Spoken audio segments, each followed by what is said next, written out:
Thắng ơi.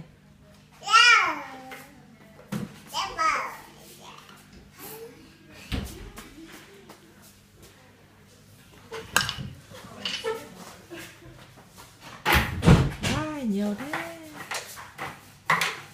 Ô ô ô ô ô ô.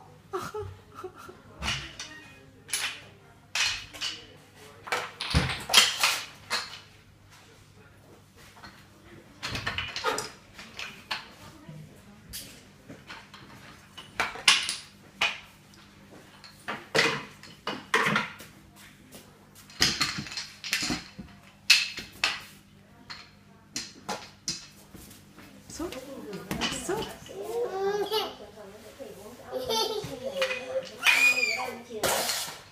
sút sút đi.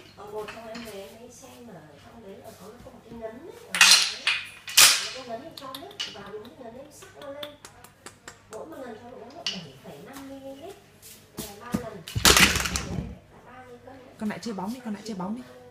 Con lại chơi bóng à? Bóng đâu, bóng đâu, bóng đâu? Lại chơi bóng.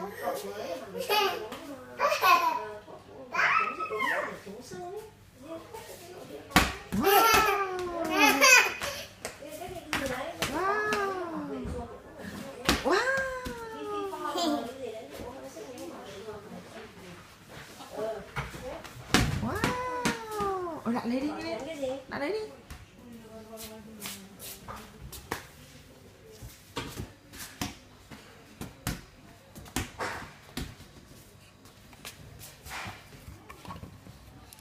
Con cho đây kìa, cho kia kìa.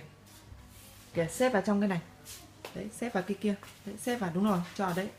Cho ở đấy, nhầm rồi.